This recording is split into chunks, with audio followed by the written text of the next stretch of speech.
एक समय की बात है। एक जंगल में एक शेर और एक खरगोश रहते थे।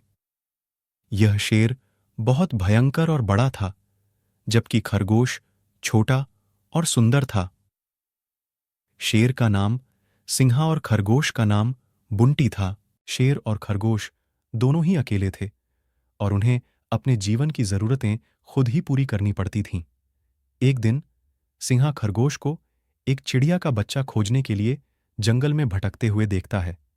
खरगोश देखता है कि चिड़िया का बच्चा बहुत अकेला है और उसे खाने की जरूरत है। खरगोश की दया देखकर सिंहा उसे बच्चे को लाने के लिए कहता है। बुंटी जंगल में चिड़िया के बच्चे की खोज में निकल जाता है। उसने बहुत मेहनत की और आखिरकार वह चिड़िया के बच्चे को ढूंढ लिया। उसने उसे लेकर सिंहा के पास ले जाकर दिया।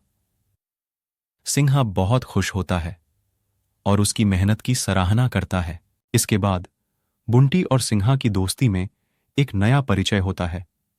वे एक दूसरे के साथ समय बिताने लगते हैं।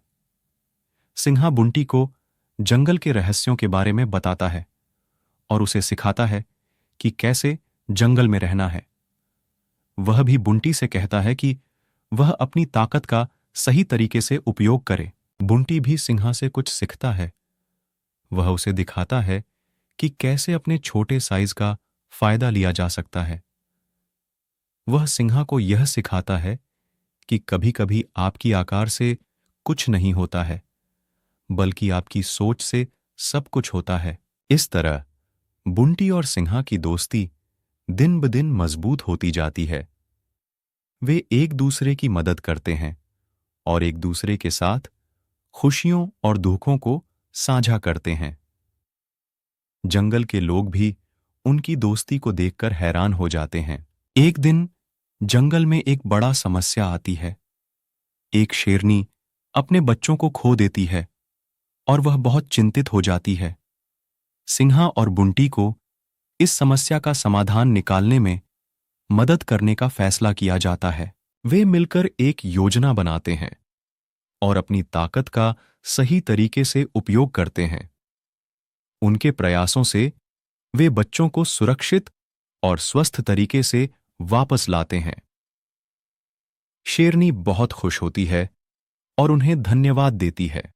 इस प्रकार बुंटी और सिंहा की मित्रता ने उन्हें एक साथ कठिनाइयों का सामना करने में मदद की और उन्हें सच्चे दोस्त बना दिया। जंगल में हमेशा प्रेम और सहायता से भरी दोस्ती रहती है।